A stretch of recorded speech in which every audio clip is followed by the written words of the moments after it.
I was born in Uganda, in one of the poorest villages in the world.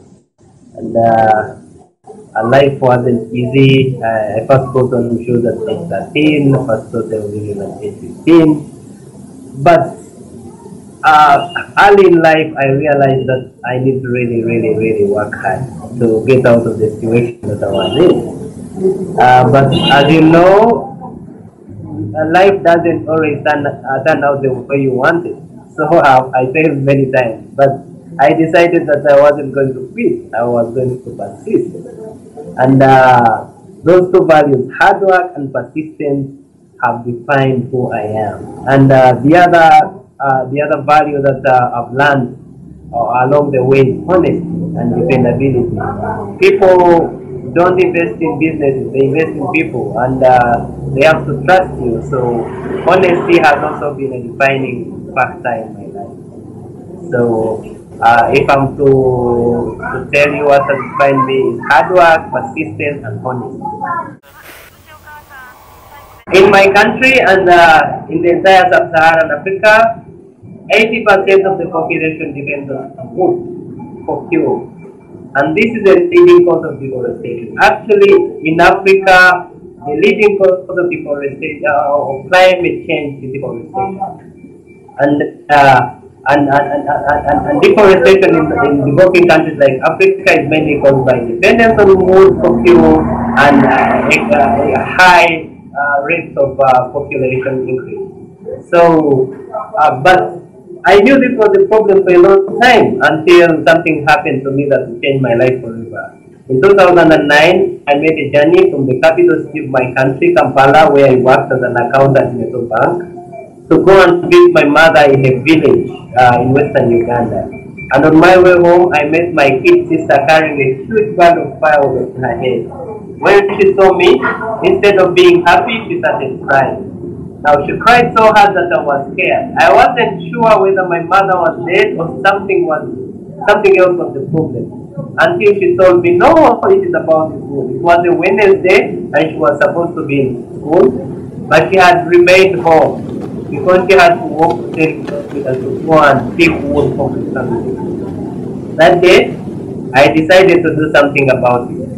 I would later quit my job with just $500 savings to start EcoFuel Africa. Now, EcoFuel Africa basically turns farm and municipal waste into clean cooking fuel and organic fertilizer. We invented two machines. One is a kiln. A kiln is basically remodified oil drums that we lease to farmers and teach them to convert their farm waste into charcoal powder. We then buy this charcoal powder from farmers, it's taken to our production centers and converted into clean burning fuel briquettes that burn as good as charcoal from wood, burn cleaner and burn longer, and they are 20% cheaper than traditional charcoal.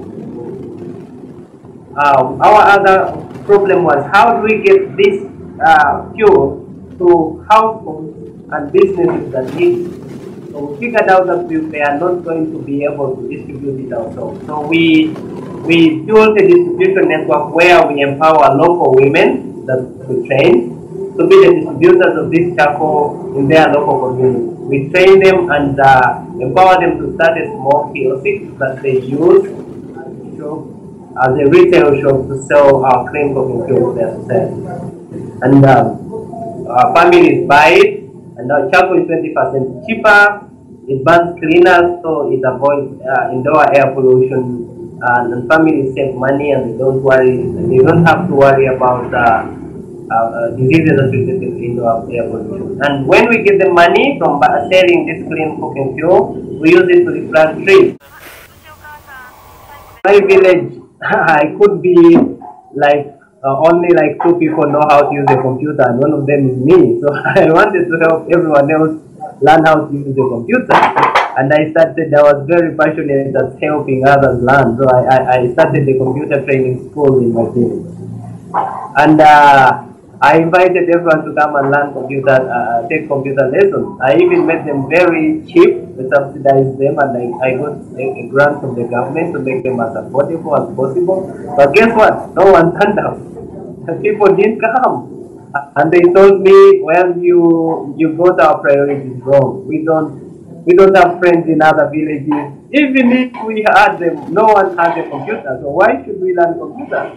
We have more pressing needs, like we need. If you had started a hospital, that would be better for us. So the lesson I picked from that was you need to first understand your target market before you start doing anything. I got it wrong. Honesty is everything. You have to be honest with your employees. You have to be honest with your customers. You have to be honest with yourself. That's the most important thing. Being honest with yourself. If you want something, do it. If you don't like it, don't do it. There's no reason to kill yourself trying to do things that you don't like. That's not a good way to live your life. In my country and in many developing countries, there's a lot of corruption. And because there's a lot of unemployment and life is really hard, so many people try to cut corners in a bid to survive. They try to cheat and try to get rich quick, and sometimes they get their hands burned. They end up in prison. They end up wasting their lives. So I think cheaters never win, and winners never cheat. Follow your dreams. If we were all created differently, and we are all created for a reason, and that reason is to use our talents, our dreams, to change the world, to make this world a little better than we found it. So if there's a dream that you someone has anywhere in the world, and they're still scared to go out and try to pursue it, I'll tell them they can make it. I was born in Africa. There are not many opportunities here, but I didn't allow that to stop me. I know there are many people out there that have dreams that could potentially change this world, but they are too scared to go out and do it. So I'll challenge them to go out and try to do it. They will be surprised that it's actually much easier than they thought it would be. Of course, it will be difficult. They will have to pay a certain price, but they can do it. There's nothing that you can get without working hard, and knowing the right people. Relationships are everything. I'm talking to you because of relationships. I mean, there's no way you would have found me in my village if I was just I didn't get out to try and try to know people. So it's very important to try to know the right people and get the right connections and the right relationships. It will take you places. And thirdly, it's persistence. It doesn't always work out the first time you try. I must emphasize this. You will fail many times. I have failed many. I've started 6 businesses in my life. Only 3 have succeeded. And at one time, I really failed so bad that I lost everything, and my girlfriend of many years walked up on me because she said she thought I was crazy. I had lost my mind, and she didn't want to waste her life with me. But I refused to give up, and I can tell you, I'm happy I persisted. If I had not persisted, probably I won't be here doing this interview. So those are lessons that have taken me places, and I believe they can take anyone places. Climate change is the biggest challenge of our time, and it is so huge that it has already affected millions of lives in poor countries like my own. Farmers are no longer able to harvest enough food because seasons have changed. In countries like my own, people depend on rain-fed agriculture. So when it doesn't rain, there's no food.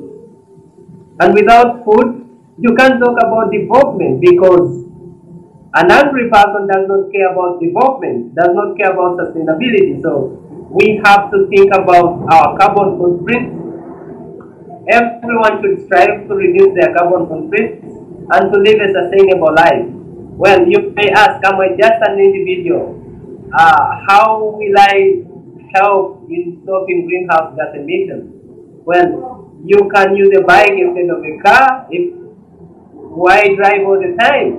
You can walk, it's more sustainable. So we should be thinking about how to reduce greenhouse gas emissions, and we should be thinking about advocating, challenging our big governments like the US, how they can help in solving the big challenge of climate change.